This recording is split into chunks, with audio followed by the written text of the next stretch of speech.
Let's learn how to create a unit test in a Laravel project using Pest. Pest is a modern testing framework built on top of PHPUnit. Very similar to PHPUnit, just uses a cleaner and more expressive syntax. Step one to using Pest is getting it installed and set up. I'm looking right now at my composer.json file and I see I've got PHPUnit set up in this project, but I effectively want to replace that with Pest and get that installed. To do that, I'm going to go to the Pest website. This is at pestphp.com, and we're going to go to documentation. And step one is a command that's going to install Pest. We're going to start by removing PHPUnit. Pest behind the scenes actually uses PHPUnit as a dependency, so that's going to be pulling it in as a sub-dependency, so we no longer need this as a main dependency. You can see this is going to be added to our required dev section. That makes sense. We're only going to be running our tests in our development environment. So let's copy these commands. I'm going to go back to my project. I'm in the command line, currently in this project directory. I'm going to paste those commands and run them. When it asks if I want to remove PHPUnit from required dev, I'll say yes and hit enter. I'll give that a moment to complete. And there we go. You can see we now have Pest listed under required dev. Returning back to the instructions, let's see what our next step is. We need to initiate Pest with this command. We're told that this is going to create a configuration file named Pest at the root level of our test suite. So let's run that command. From the output, we can see there are 5 files it tried to set up. 4 out of 5 already exist just based on the skeleton framework we get with the Laravel application. But there is that pest.php file, which was created in the test subdirectory. And then it asked if we want to start this project on GitHub. I'm just going to say no for now and hit enter. Our final step for setup is we want to open up the pest.php file that was just generated. By default, it's going to be looking for tests only within the feature directory, but because we're going to be working with unit tests, we want to look in the unit directory as well. So to address that, I'll just chain on another in command, and we'll just specify unit. So with setup behind us, let's get into writing our first unit test. We're going to use Artisan to help us generate this test. We're going to say php artisan make :test. We'll come up with a name because we're going to be testing our customer model. I'm going to call it customer test. And then I want to specify via a flag that this is going to be a unit test. So the end result is in our test directory under the unit subdirectory. There should be a new file called customer test.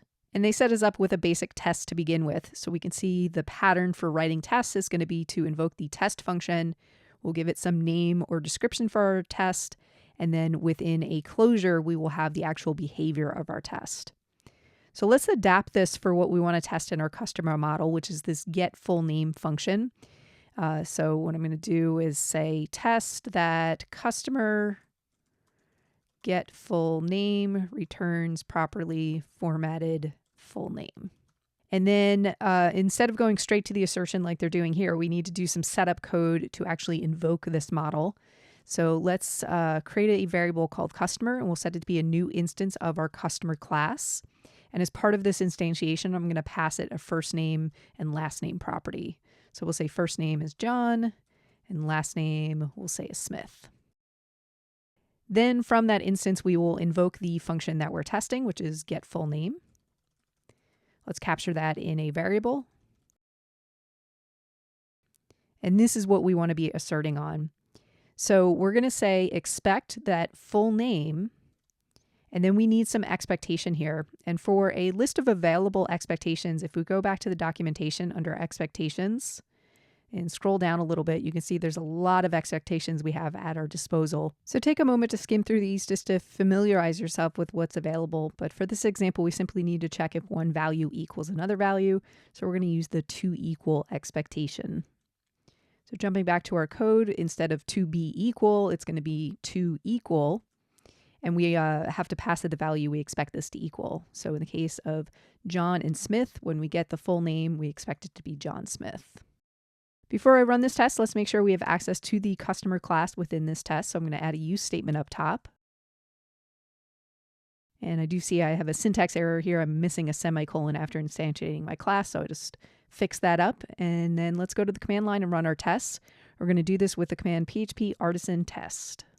And perfect. We've got 3 passing tests. The first is the one that we actually wrote. This is our customer test. You can see the individual tests within there that passed. These other tests are just example tests that came with the Laravel framework. So if we look in the test unit subdirectory, aside from our customer test. You can see there's this default example test. Same thing in feature, there's an example test in there. So that's what we're seeing those for. You can take a look at them for reference, or you can delete them if you want to. The final thing I want to show you is what it looks like when a test doesn't pass. So let's say we were expecting the full name to return something like Smith, John. Well, our function isn't programmed to do that, so we would expect this test to fail. And we'll run our test again just to show that. And there you go. You can see we have one failed test. If we scroll up, we can see where it's actually failing on line 14 in customer test, so where we've written this expectation. And if we continue scrolling up to the top, we can see the name of the specific test and how it failed. So it failed asserting that Smith, John was equal to John Smith, which is what we actually get returned from our method. So to fix this up, obviously we could change it back to what it was previously, but let's say this is actually what we are expecting. In that case, we would want to change it in our customer model. So then we would just want to go in and amend this. So this would actually be last name, comma, space, first name. And we should be passing now. So let's run our tests again. And there we go. To wrap things up, I want to draw your attention to the notes that accompany this video. You can find a link in the description. The notes include all the details and code I covered in this video, so it's a handy reference if you want to review this material or bookmark it for the future.